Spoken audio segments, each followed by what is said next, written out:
নমস্কার, আপনারা দেখছেন হাই নিউজ। আমি শ্রীপর্ণা রয়েছে আপনাদের সঙ্গে। শুরু করছি আজকে নিউজ টুডে।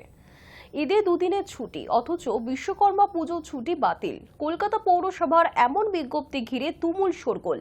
মাঠে নেমে পড়ে বিজেপিও। প্রশ্ন তোলে, আমরা কি বাংলাদেশে বাস করছি? বিষয়টি প্রকাশ্যে আসার পরই তড়িঘড়ি পদক্ষেপ করে পৌরসভা। ঈদে দুদিনের ছুটি, অথচ বিশ্বকর্মা পুজোয় ছুটি বাতিল। বিশ্বকর্মা পুজো ছুটি বাতিল করে ঈদে দুদিন ছুটি। নোটিশ ঘিরে বিতর্ক শুরু হতেই কলকাতা পৌরসভায় শিক্ষা বিভাগের এক আধিকারিককে শোকজ করলেন পুর কর্তৃপক্ষ। অভিযোগ, ওই আধিকারিক কর্তৃপক্ষকে না জানিয়েই ওই নোটিশ ছেড়ে দিয়েছিলেন। কেন তিনি সে কাজ করেছিলেন, 3 দিনের মধ্যে তার কারণ জানাতে বলা হয়েছে ওই আধিকারিককে। পুর কর্তৃপক্ষের বক্তব্য, তারা ওই নোটিশ সম্পর্কে কিছুই জানতেন না। নোটিশটি ইতিমধ্যে বাতিলও করা হয়েছে। পুর কমিশনার ধবল চেইন বিবৃতি দিয়ে জানিয়েছেন, ঊর্ধ্বতন কর্তৃপক্ষের সঙ্গে আলোচনা না করেই ওই নোটিশ জারি করা হয়েছিল। কলকাতা পৌরসভা ওই নোটিশ সম্পর্কে কিছুই জানত না। ওই নোটিশ বাতিল করা হয়েছে। পৌরসভা সূত্রে খবর, কলকাতা পুর এলাকায় হিন্দি এবং উর্দুভাষী স্কুলগুলির জন্য ছুটির যে তালিকা প্রকাশ করা হয়েছিল, তাতে বিশ্বকর্মা পুজো ছুটি বাতিল করে দুদিন ছুটি দেওয়া হয়েছিল ঈদে। পৌরসভার শিক্ষা বিভাগের চিফ ম্যানেজার সিদ্ধার্থ শঙ্কর ধারা সেই নোটিশ জারি করেছিলেন। বিষয়টি নিয়ে বিতর্কের মুখে ওই আধিকারিককে শোকজ করা হয়।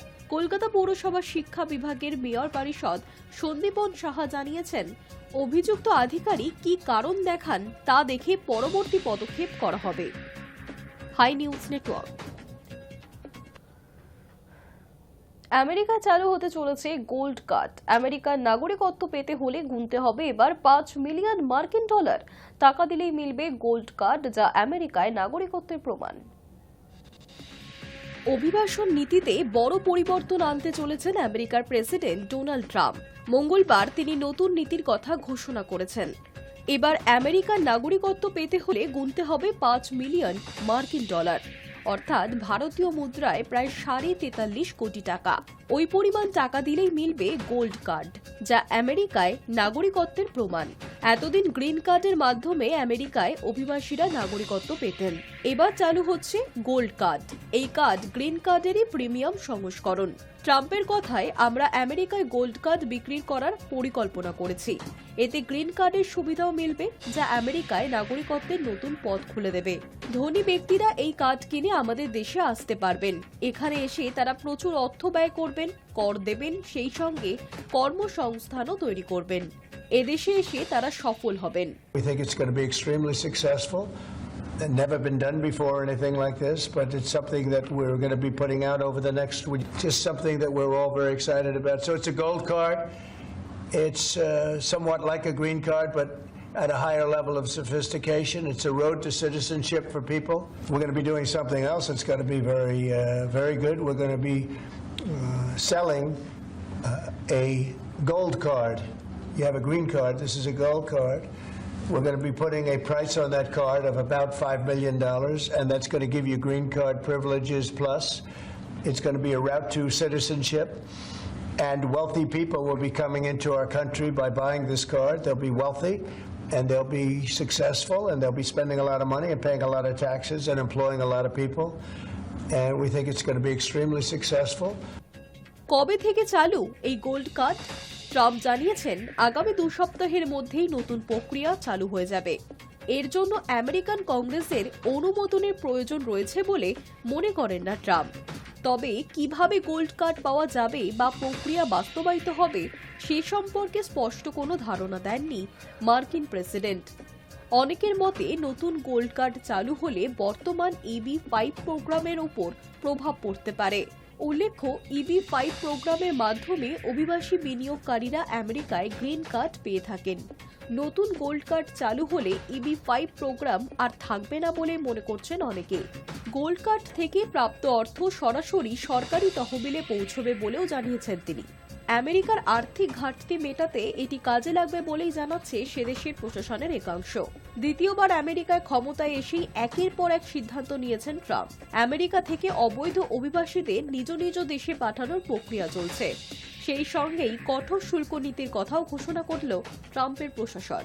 মার্কিন প্রেসিডেন্টের কথায় যে দেশ মার্কিন পণ্যের উপর যত বেশি শুল্ক বসাবে সেই দেশের পণ্যের উপর আমেরিকাও ততই শুল্ক নেবে।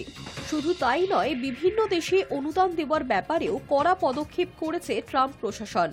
সেই আবহেই এবার গোল্ড কার্ড চালু হতে চলেছে আমেরিকায়। Hi news network. 26শে ফেব্রুয়ারি বুধবার শিবরাত্রি, আর শিবরাত্রির দিনেই কুম্ভের শেষ শাহী স্নান। সে কারণেই বুধবার ভিড় আরও বাড়ছে ত্রিবেণী সঙ্গমে। তাই কড়া পর্যবেক্ষণ শুরু করে দিয়েছে যোগী প্রশাসন।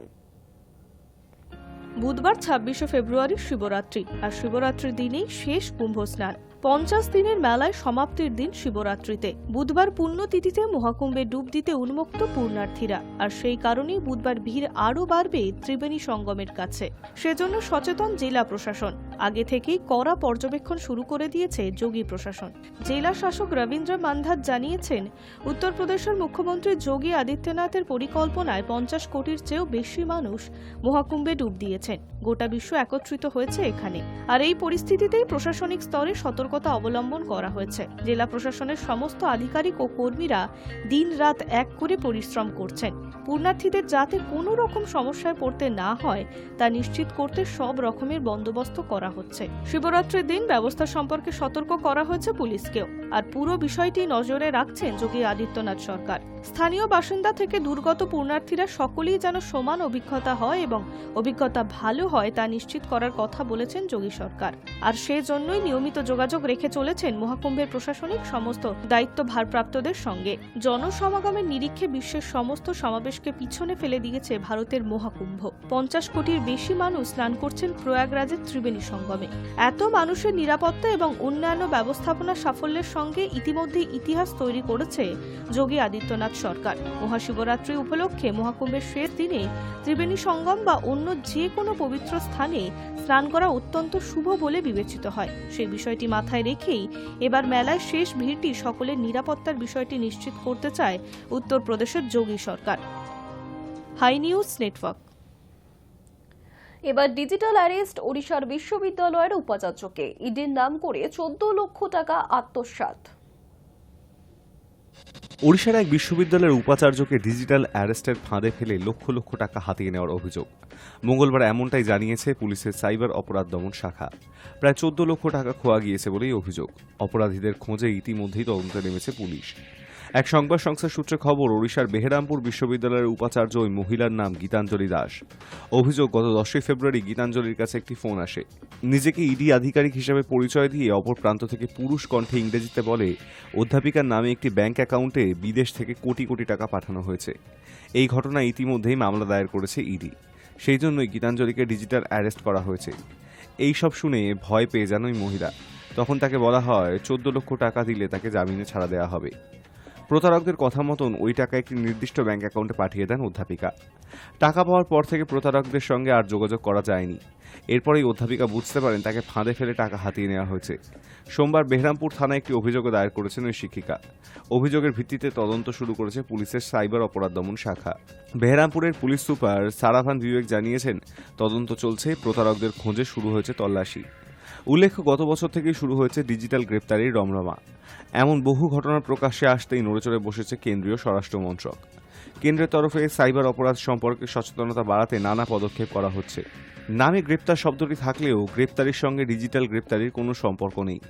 এটি সাইবার প্রতারণার ফাঁদ।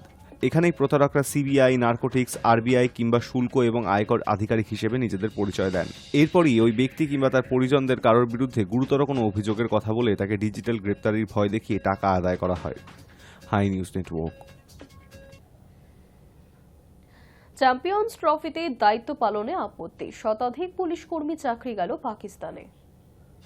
চ্যাম্পিয়ন্স ট্রফিতে নিরাপত্তার কোনো রকম গলদ বরদাস্ত করতে রাজি নয় পাকিস্তান। প্রতিযোগিতা চলাকালীন নিরাপত্তার দায়িত্ব পালনে রাজি হননি শতাধিক পুলিশ কর্মী। ফলে তাদের চাকরি থেকে বরখাস্ত করা হয়েছে। কড়া পদক্ষেপ করেছে পাকিস্তানের পাঞ্জাব প্রদেশের পুলিশ।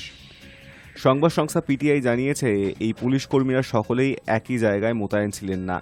বিভিন্ন পুলিশ কর্মীকে বিভিন্ন দায়িত্ব দেওয়া হয়েছিল, কিন্তু তারা তা করতে চাননি। পাঞ্জাব পুলিশের আইজিপি উসমান আনোয়ার জানিয়েছেন, নিরাপত্তায় কোনো গাফিলতি বরদাস্ত করা হবে না। তিনি বলেন, লাহোরের গদ্দাফি স্টেডিয়ামে ও হোটেলের মধ্যে দলের যাতায়াতের সময় কড়া নিরাপত্তা থাকে। সেই কাজে যারা নিযুক্ত ছিলেন তাদের অনেকেই দায়িত্ব পালন করতে চাননি, কয়েকজন আবার কাজেই আসেননি, তাই তাদের বরখাস্ত করা হয়েছে। অন্য দায়িত্বে থাকা কয়েকজনকেও বরখাস্ত করা হয়েছে। ভবিষ্যতে এই ধরনের ঘটনা ঘটলে একই রকমের পদক্ষেপ তারা করবেন বলে জানিয়েছেন উসমান। তিনি বলেন, চ্যাম্পিয়ন্স ট্রফির মতন একটা বড় আইসিসি প্রতিযোগিতায় নিরাপত্তার গাফিলতি বরদাস্ত করা হবে না। বিভিন্ন দেশের দর্শকেরা পাকিস্তানে এসেছেন, তাদের ও খেলোয়াড়দের নিরাপত্তা আমাদের সবচেয়ে বড় দায়িত্ব। সেই দায়িত্ব পালনে গাফিলতি চলবে না। তবে কেন পুলিশ কর্মীরা কাজ করতে চাননি তা জানা যায়নি। একটি সূত্রের খবর, চ্যাম্পিয়ন্স ট্রফিতে অনেক বেশি কাজ করতে হচ্ছে সকলকে। বেশিরভাগ পুলিশ কর্মী ছুটি পাননি, সেই কারণেই হয়তো কাজে ফাঁকি দিয়েছিলেন তারা, কিন্তু তা ধরা পড়তেই শাস্তি পেতে হয়েছে তাদের। পাকিস্তানে এবার চ্যাম্পিয়ন্স ট্রফি হলেও প্রথম দল হিসেবে প্রতিযোগিতা থেকে বিদায় নিয়েছে সেই পাকিস্তানি।